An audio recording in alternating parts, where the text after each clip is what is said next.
Also have another character in the game called Hunter, who's like basically a badass. He's one of the few people, parts of these like almost like special forces groups that go topside all the time.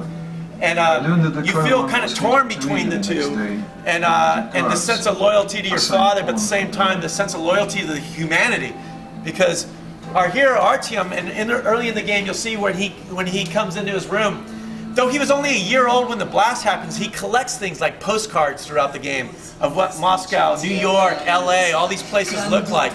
And you'll see it here. You wake up in your room. So he's a dreamer. You know, he wants to go back to a time he never even experienced, but he experiences through the stories and pictures of, you know, the elders down there.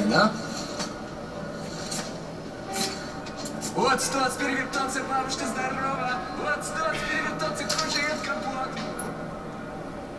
once he comes out of the room, this will kind of give you a look at what his home station exhibition is like, and how in this game, from you get to interact with all kinds of things.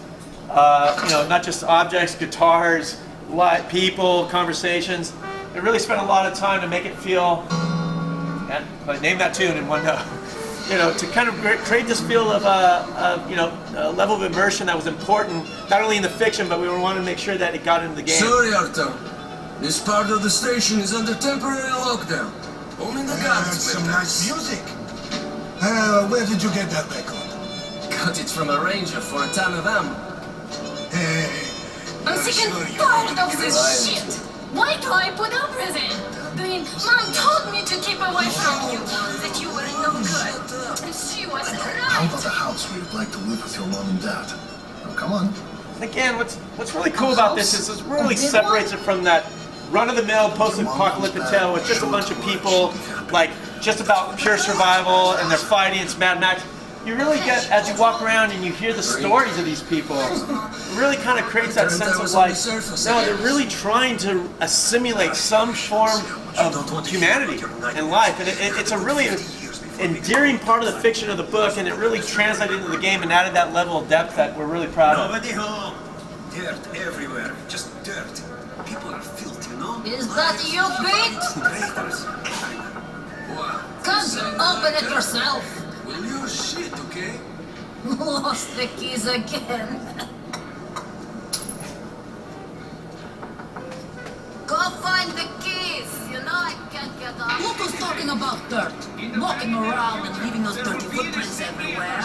Not giving a damn. Under the proposed agreement, our stations are to jointly solve issues concerning trade, communications, resources, and so on. Most importantly, the northern tunnel. Propaganda is never too far away in even post-blast Soviets. My son's sick. He's going to die. Could you spare a couple of cartridges? I'll pay you back as soon as I can. We're counting on And this is very important. to welcome our You see, you got a choice here. He says his son's sick. He's asking for cartridges, rounds. That's your currency in the game.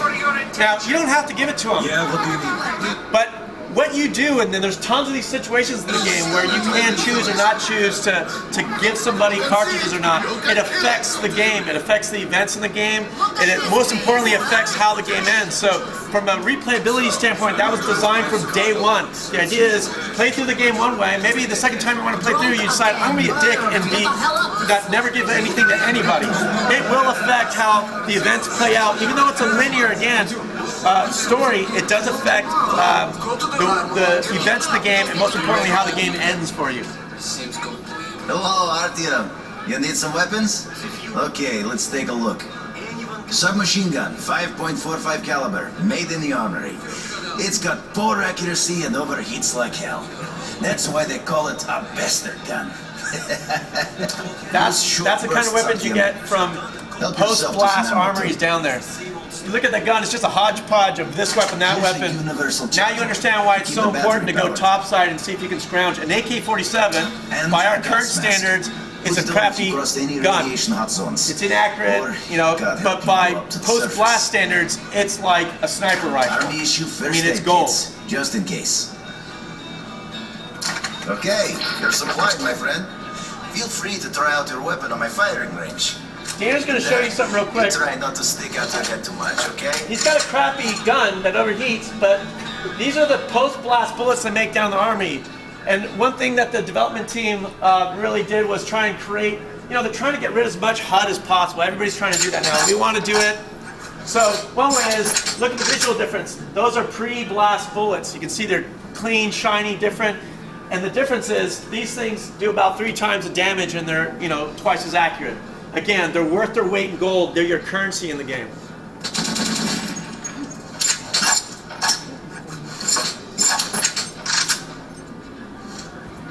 There's the management system. He just wasted a bunch of money just firing 1 round. So you have to decide in the game, oh crap, I'm going into a tunnel. I know it's infested with either dark ones or perhaps some mutated creature.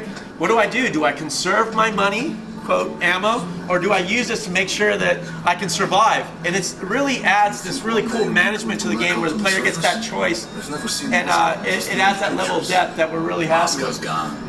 Soon we'll be gone too. And the monsters will inherit the earth. But there are other cycles.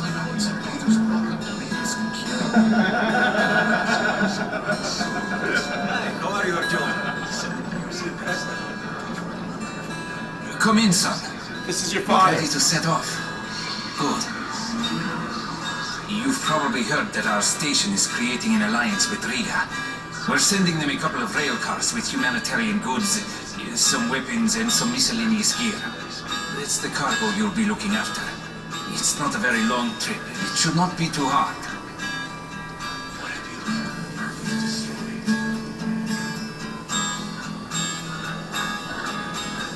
What's your situation, man?